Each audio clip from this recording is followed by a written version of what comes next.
อาตมาพระไพวันมาลวงศ์นักกวีเป็นของอวอร์ดนักกวีรางวัลสินไซอวอร์ดประจำปี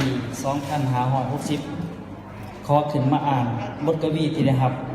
รางวัลวรรณกรรมสินไซก็มอบไปวันท้ายปี 2560 เท่านั้นสดมาฟังพระอาจารย์ไพวันอ่านกวีจะให้เป็นเกียรติอย่างยิ่งที่อาจารย์ซาตีเพิ่นมาเป่าแค้นจำปาเมืองลาวเพื่อประกอบเสียงหอมแผ่นดินลาว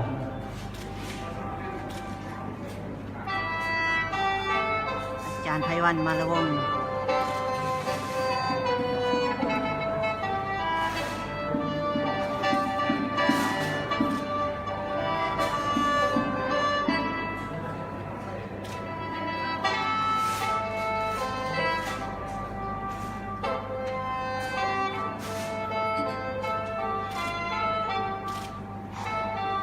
หากใด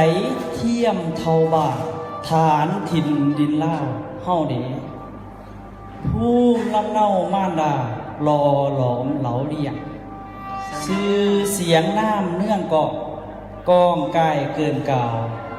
ดินแดนนาวเอกอ่ะบ่หมายมากมนสีแค่นามีดงดอนนานดาวห้าวป่าพนาเขาเสียงกาเว้าว่อนขันอันค่อนข้านใหม่สายของท่านเทถาปูป่าปากอังร้อยหลังทึ่งคอข่าวคูนสอยวาสอี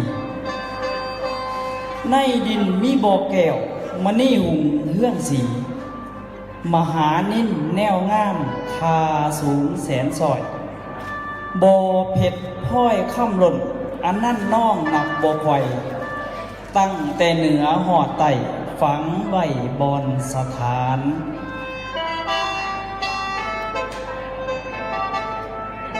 สาธุสาธุสาธุหอมไดหอมทอบ้านเบื้องบอนฝังสายบือนี่เดสายแห่โฮมเฮี้ยงหักหอหอมถนอมตุ้มปีตีพุ่มผืนก้วงล่วงเย้ายื่นยานสาธุสาธุงามตาการบ้านแม่ข่อยห้อยยิ้มเป็นยืนกันควมสัมพันธ์กอดเกี่ยวกองกลมสนีสาธุโบหลอกล่วงโลเล่ลายกันกวนดินเห็นกันซุ่มแซวโพสนั่งเฮี้ยงห่วงไปแม้ร่วมหักแพงเพื่อนตุกหุมซ่องซืนสลองมีเหตุข้องเองตะการเบ่งส่วนส้มป๋านบมือทำบุญเบิกเบยบานแยมแนมแย่งยิ่งย่ำเก่าเกษาผมแพ่เบียงยิ้มเงียงหัวเงียงสายหัวใจอ้ายก็เงียงน้ำขันมวนสาธุขันมวนขอสาธุ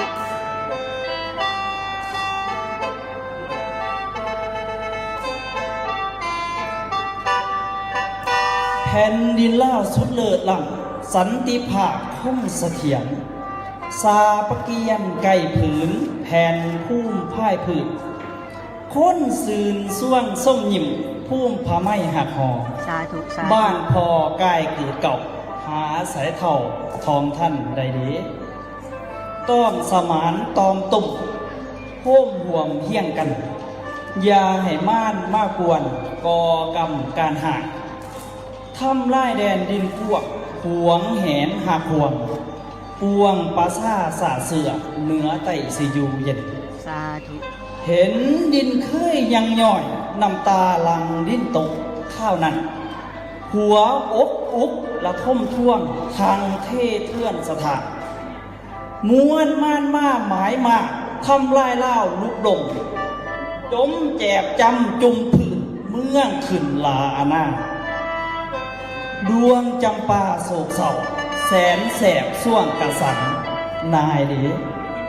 หุบเหี่ยวหูโขยลงลนจมจำผืนมืนตาควันขิวก้มกระสุนผ่านเผาผ่าม่านห้อนห้านงาปั๊ม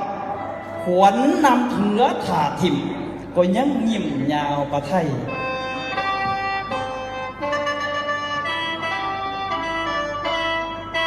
สาธุสาธุ ยังเป็นดวงดอกไม้ประดับศาสตร์แสนหักเยี่ยมเอ๋ย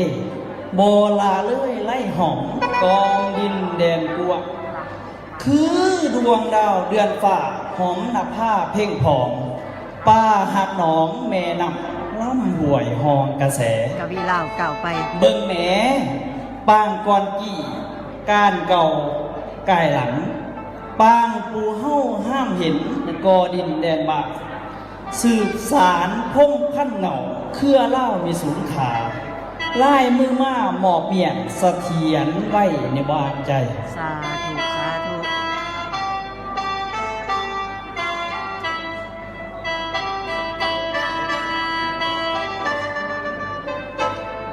ศิลปะปล่อยไว้ว่างแหวนวงประดับอานีกหน้าหนับเด่นสมัยใสแจ้งย่ามแย่งเยื่องข้านพอหลวงหลายลำคาผูกเทพผ้าทากอกำเงาเงือกสีฟันผูกกุมพันทานเท้าหลักหลอกสมุนท่ากลางนผ้าเวหาเบินบนบินฟ้าผูกหน้าว่าเที่ยวใหญ่ขายของขนเขื่องม้วนมากไม้เลืองสื่อถือแก้วเพชรมณีงามเด้ท่านี่ง่อยงาไม่ห้องหายประส้มลงม้วนหมู่พุ่มคณะสัตว์ศาสตร์เสือสิงสาบางบินบนใบเบื้องเยื่องแล่นดิ้งแหลนแสนอ่อนซ่อนหอกจอดหอนอมในอังไพ่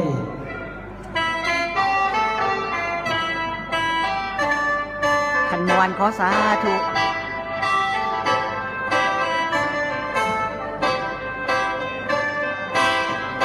ผูกสินไส้ซื้อข้าวห้าวป่าพนาน้องผูกสังท่องสีโหทาทางปฐมกาผูกสาวมาตำผ่าอาพอดผืนพระไนกีมีเบามานางหลอกเสียงแค้นซ่อมสวดจ่อยพญาต้อยตึงแถลงขันมวนขอสาธุจักบาทงามยามแย่งยาวยิ้มถามไทยขานไขแขกไก่ไทยมาเยือนยอมยามยอมเยียบมาเหนือโฮมเยี่ยงเขาอาหารดีปิ้งป่นจืนตำสั่วสุก่อยแกงหอยอ๋ออมตกข้าล่มเบาในว่าหวานซ่อนเด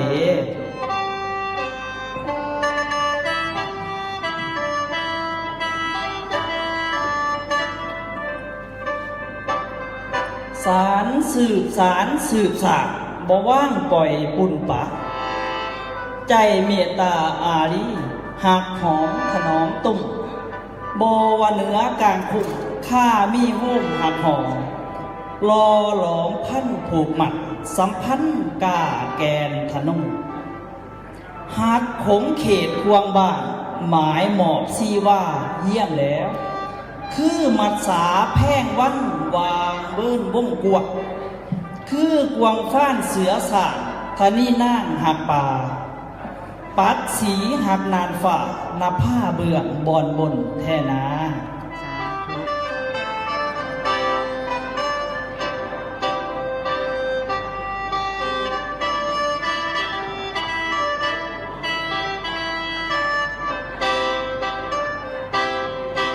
หักจำปาเบ่งแง่แซมสอซ่อนสีขอเอาซี่ว่าหมายมอบเมียนน้ำนองหอมแผ่นดินคุ้นขับหมึกค่ำเขียนไขข่าวผลงานงามงอกขึ้นสู้ไวแวนสมัยท่านเอามือขีดจี้เขียนใส่ท่อละนี่หาไส้ดีดินแดนแตงประดาแดนดำบ่อพ่อย่ามสูญเสียไปในแผ่นเป่าท่านลังไหลลังละเพียงพื้นในแผ่นหายแท่หนาหากว่าใจจอดแจ้งจงจอจำนุ่งหมายว่างผลงานงามเสนอคาสูงแสนซ้อยม้วนส้นค่อยขานยอก ย่อบสูญเสียเป่า เขียนความดีฝากไว้ ประดับในแผ่นพืชยืนหมั่นหมื่นอาสงแทนาขอขอบใจ สาธุอนุโมทนาสาธุงานอ่านกวีอีสานทักทายญาติโยม จบลงไปแล้วนะคะสำหรับบทกวีจากพระไพวันมาลาวุฒินะคะ ขอเจริญพรปัจจุบันกำลังอ่าน และต่อไปทุกท่านจะได้รับฟังบทกวี กวีสำเร็จ โดยคงรักท่องไพโรจน์นะคะขอเรียนเชิญคุณคงรักท่องไพ จ โร ริง จน์นะคะ ปัจจุบันอาจารย์คงรักกำลังขึ้นอ่านอาจารย์เริ่มพรไม่คิดเต็มที่อ๋อได้ได้มองได้เลย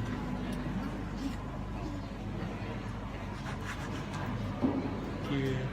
นวดคือมีพลังหลายก็มีแรงดี